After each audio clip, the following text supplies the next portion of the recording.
Hello mga Lods! Panibagong araw, panibagong video na naman mga Lods. So for today's video ay lalagyan na natin ng bulaklak ang ginaya natin parang basket mga Lods.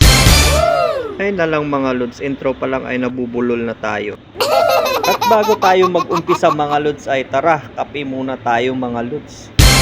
At ang nag-request pala sa ating ilalagay na bulaklak dito mga Lods ay ang mahal kong asawa.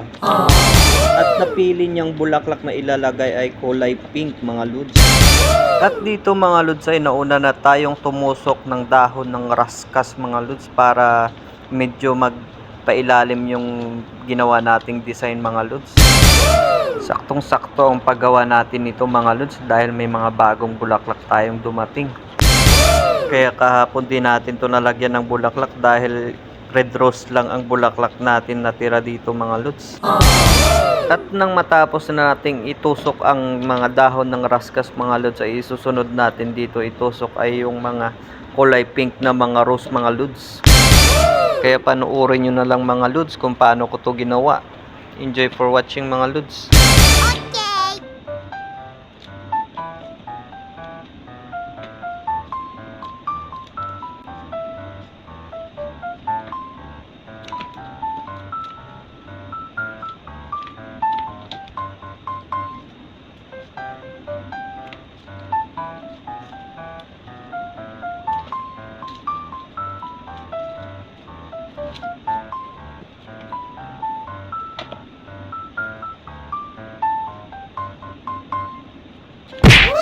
At nang matapos na nating itusok mga Lods ang mga bulaklak natin ay tinignan ko ay parang ang boring ng pagka-pink mga Lods dahil puro light pink ang linagay ko dito. Kaya napagdesisyonan ko na lagyan natin ng kulay violet na mas spray rose mga Lods para tumingkad yung kulay ng bulaklak natin mga Lods.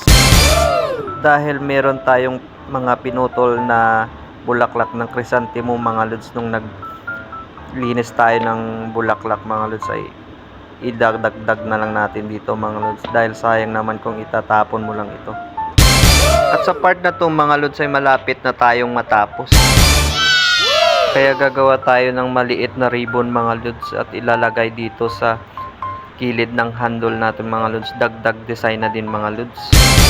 Para matibay ang pagkabit ng ating ginawang ribbon mga Lods ay nagamit tayo dito ng hot glue mga Lods. Pero mga Lods, ingat lang sa paggamit ng hot glue dahil mainit to. At dito mga Lods ay tapos ng ginagawa natin. Thank you for watching!